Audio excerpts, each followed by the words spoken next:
A most dangerous war took a perilous turn on Friday. Dangerous for who? It's happening in the Ukraine. I live in Bromley.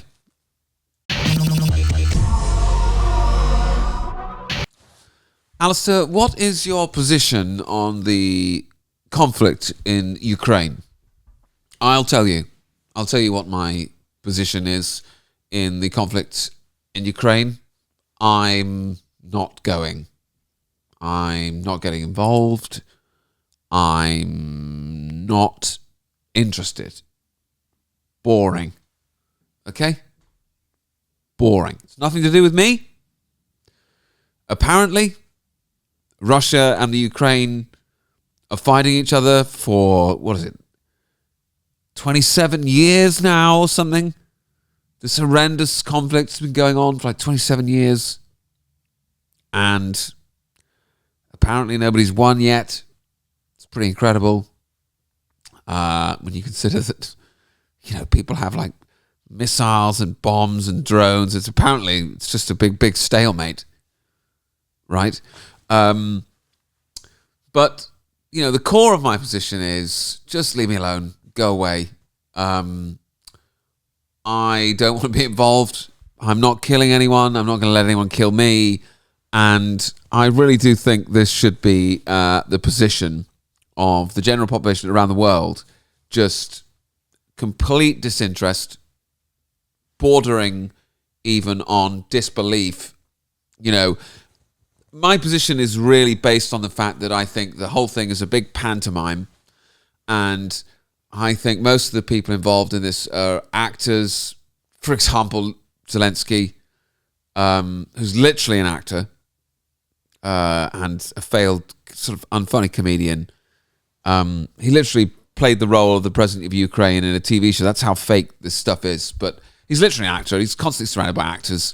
All these Hollywood actors turn up to the Ukraine and give him, their Oscars as an award for acting. Like, it couldn't be any more obvious, And then you have other people like Trump sort of show up who, if we're honest, has been on the television, in the WWE, he's been like a famous guy for a long time. And if you ask me, the whole thing just looks like a big sort of TV show now, doesn't it? But the very real end to the TV show that they're showing you is they want to convince you that, it's time for people to start killing each other. And, it's not. But look, let me show you this clip from 60 Minutes and ask yourself, what does this remind you of? What does it remind you of? In what was planned to be a brief, cordial greeting, President Trump and Ukrainian President Volodymyr Zelensky squared off in the Oval Office and left an alliance shaken. For 3 years, the West has stood against Russia's unprovoked invasion of an innocent country.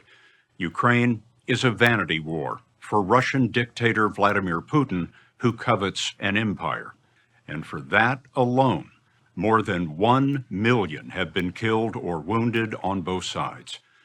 President Trump has boasted only he can end it quickly, but in the last 2 weeks, his chaotic attempt alarmed allies and encouraged enemies.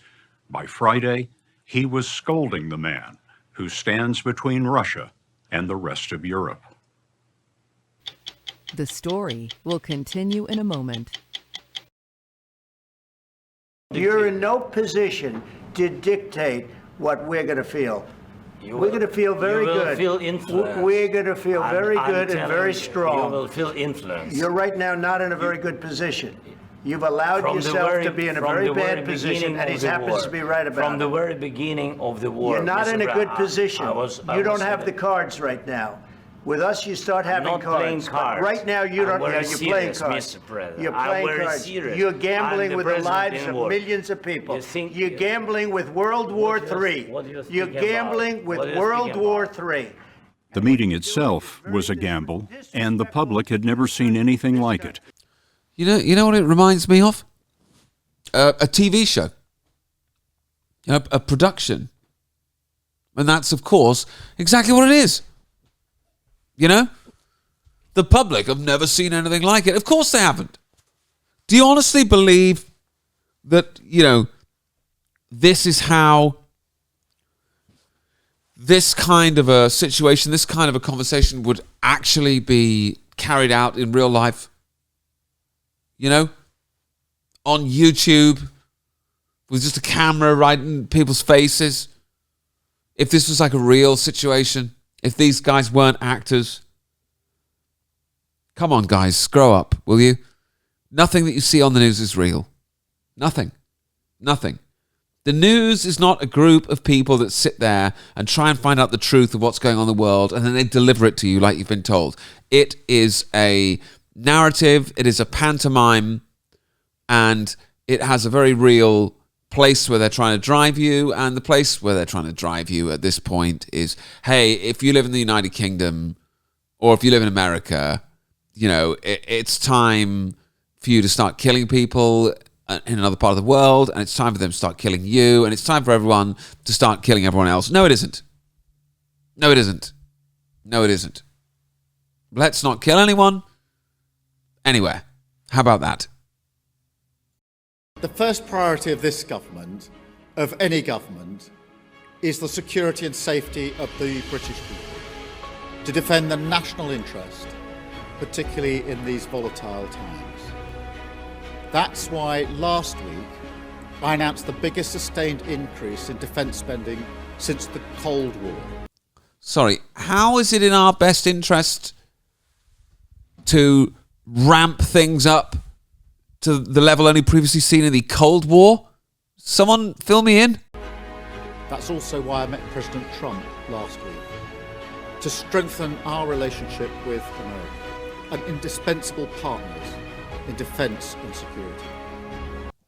Let me make things incredibly clear, right? We live on an island nowhere near Ukraine. Okay?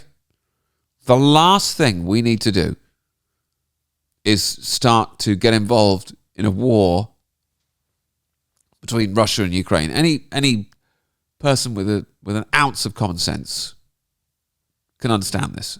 And, I really do feel like that's the position that we should take on this. It was just like, oh, go away. Boring. You're joking. You know what I mean? Like they're desperate to make you believe that there's some sort of World War III in the offing. No, not if everyone just goes, piss off. You know what I mean? If only all the people all around the world at the start of like the First World War had just gone, nah, piss off. How are you going to get a world war going if everyone around the world just goes, nah, piss off, and just goes to the bakery, instead of going and sitting in a tank? What are they going to do? What are they going to do? My name's Alice Williams. Enjoy the rest of your week watching the news. See ya.